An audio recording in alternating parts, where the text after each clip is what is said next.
Hola chicos, ¿cómo están? Espero que muy bien. Esta semana vamos a trabajar con la ley de Charles. Lo habíamos hecho con la ley de Boyle y la ley de Gay-Lussac, haciendo alusión a los gases, a características que los definían como la presión, el volumen o la temperatura. Recuerden que cada una de estas leyes trabaja con estas variables y después va a ver o hacer análisis si son directamente proporcionales o inversamente proporcionales. ¿Ya? Hasta la semana pasada habíamos trabajado con las relaciones de la temperatura, el volumen y la presión. Hoy vamos a hablar de una transformación isobárica. ¿Qué significa que una transformación sea isobárica? Que fue lo que estudió o determinó Charles, que es cuando un proceso permanece a temperatura, o sea, a presión constante. Ya este tipo se dio cuenta que cuando estos cuerpos mantenían una temperatura, o sea, una presión constante, el volumen de una cierta masa de gas, de un gas cualquiera, cuando este valor era constante, era directamente proporcional a su temperatura absoluta. Fundamental lo que aparece acá. ¿Qué quiere decir que sea directamente proporcional a su temperatura absoluta? Que más a mayor volumen, mayor temperatura va a tener este cuerpo. Que sea temperatura absoluta implica que lo que ustedes deben ocupar es la temperatura, pero en la escala Kelvin. Nosotros al comienzo de esto, cuando vimos las características de los gases, estudiamos lo que era la escala Kelvin, que era una escala de temperatura absoluta. ¿Y por qué se decía que era una escala de temperatura absoluta? Porque trabajaba con valores positivos de temperatura. De ahí cuando veamos los ejercicios vamos a recordar cómo se hacía esta transformación de unidades. Y entonces acá nosotros decimos que el volumen de una cierta masa es directamente proporcional a la temperatura del cuerpo, siempre y cuando la presión de este cuerpo sea constante en el tiempo. Por lo tanto, esto lo podemos anotar o escribir en una ecuación de esta forma. Volumen 1, temperatura 1, volumen 2 igual a sobre temperatura A. Recuerden que independiente de que cambien los valores iniciales y finales, son constantes estos valores. Por lo tanto, el número inicial va a ser igual al número final, independiente de que un valor aumente o disminuya. Ahí podemos ver un cuerpo entonces que lo sometemos a diferentes temperaturas, por lo tanto, sí, independiente de que tengamos diferentes temperaturas, el volumen también va a variar, pero la presión sobre este cuerpo, la fuerza que nosotros ejercemos sobre él, va a permanecer constante en este caso. Acá también podemos analizar, como lo hicimos en las clases anteriores, la gráfica de volumen versus temperaturas en este caso. Antes habíamos trabajado presión-volumen o presión-temperatura. Ya, ahora la ley de Charles, ¿qué nos dice? Por eso, miren, temperatura absoluta, lo que les decía recién, desde el 0 hasta el 500, en este caso, Kelvin. Ojo, trabaja con la temperatura en grados Kelvin. ¿Qué nos dice? Que al yo ir aumentando la temperatura, que es lo que veo en esta parte de la gráfica, por aquí tengo un poquito más de 100, más de 200, 400 más o menos, 500 acá. ¿Qué hice yo? Fui aumentando la temperatura del cuerpo. Aumenté la temperatura del cuerpo y lo que hice que se modificase en este caso es el volumen. Mientras mayor temperatura tengo, que es en este caso, mayor es el volumen que abarca este gas. ¿Ya? Por lo tanto, estas dos variables en esta ley son variables directamente proporcionales. A mayor temperatura, mayor va a ser el volumen que abarque este gas. Concluyendo eso, vamos a resolver dos ejemplos hoy día para que tengan claro cómo poder hacer esta ley. Recuerden que es fundamental y que nosotros lo hemos trabajado en clases anteriores, que independiente del tipo de ejercicios que tengamos, podamos inicialmente recolectar los datos que nos entrega este ejercicio. Ya dicen condiciones de presión constante, ley de Charles. Hay una muestra de gas de hidrógeno que tiene un volumen inicial, ya tenemos el volumen inicial de 10 litros. Ese volumen es cuando está a una temperatura inicial de 88 grados Celsius. Habíamos hablado que el volumen y la temperatura eran variables directamente proporcionales en esta ley, pero era la temperatura absoluta. Para que podamos obtener la temperatura absoluta, lo que tenemos que hacer es trabajar con la temperatura en grados Kelvin. ¿Qué hacemos para transformar de grados Celsius a Kelvin? Es sumarle este numerito, 273. Por lo tanto, nuestra temperatura inicial son 361 grados Kelvin. Eso es lo que tenemos en un comienzo, eso es lo que hay inicialmente en este gas.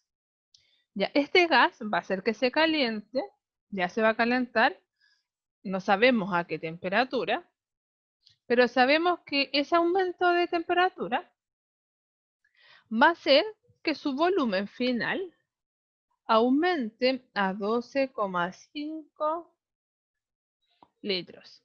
Entonces decíamos que estas variables eran directamente proporcionales, por lo tanto, a mayor temperatura, mayor iba a ser el volumen que ocupase este gas. Por lo tanto, sabemos que el valor de acá, que este valor lo vamos a marcar con color rojo, que este valor de acá tiene que ser mayor a la temperatura inicial. ¿Por qué? Porque aumentó el volumen de este gas. Vamos a plantear la ecuación entonces y de ahí la vamos a resolver. ¿Qué tenemos entonces? Tenemos que el volumen inicial, temperatura inicial, volumen final, temperatura final. Continuamos acá. Entonces reemplazamos ahora. Mi volumen eran 10 litros. Cuando mi temperatura es 361, ¿por qué? Porque es temperatura absoluta. No sé cuál es mi volumen final, que es 12,5, pero no tengo idea a qué temperatura va a llegar. Hacemos una ecuación de primer grado y me queda 10 por x, va a ser igual en este caso a 12,5 por 361. 10x en este caso va a ser igual a 4512,5. Por lo tanto, x, que es mi incógnita, va a ser igual a 4512,5 y esto lo divido de 10. Por lo tanto, eso me da un valor de 451,25 grados Kelvin. Vamos a ver acá y vamos a analizar qué significa esto. Si nos damos cuenta acá, comprobamos lo que dice la ley de Charles, que a mayor volumen, mayor va a ser la temperatura que tenga este gas. ¿Por qué? Porque estas variables de acá son directamente proporcionales. Por lo tanto, si hago que aumente la temperatura del gas, también va a aumentar el volumen que ocupe este gas. Ya, ahí vamos a avanzar entonces ahora al otro ejercicio. También vamos a resolver la misma situación, vamos a analizar lo que nos presenta, de ahí vamos a plantearla y vamos a analizar el resultado. Veamos entonces, miren. Ya una masa de oxígeno ocupa entonces un volumen inicial de 200 milímetros, cuando su temperatura inicial es 100 grados Celsius. Esto lo tenemos que trabajar en grados Kelvin, por eso le vamos a agregar 273. Por lo tanto, la temperatura inicial van a ser 373 Kelvin cuando ocupe ese volumen. Me dicen, ¿qué volumen final va a tener? No lo sé, pero lo que sé es que su temperatura van a ser 0 grados Celsius. Su temperatura final van a ser 0 grados Celsius, que si yo a esto le agrego los 273, porque tenemos que trabajar con valores absolutos, sería 273 Kelvin. Acá vamos a seguir la misma lógica de recién y nos vamos a dar cuenta que en este caso la temperatura del cuerpo disminuye.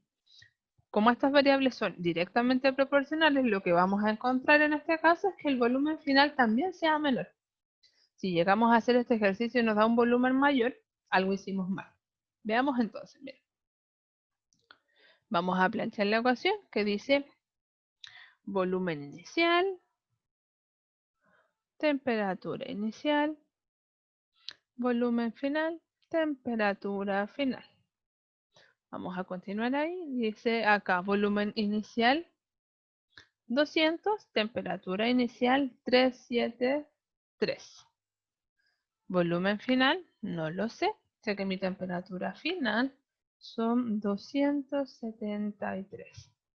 Resuelvo entonces. 373 por x va a ser igual a 200 por 273. 373 entonces por x va a ser igual a 54.600, que me da esta multiplicación de acá. Por lo tanto, x en este caso va a ser 54.600 sobre 373.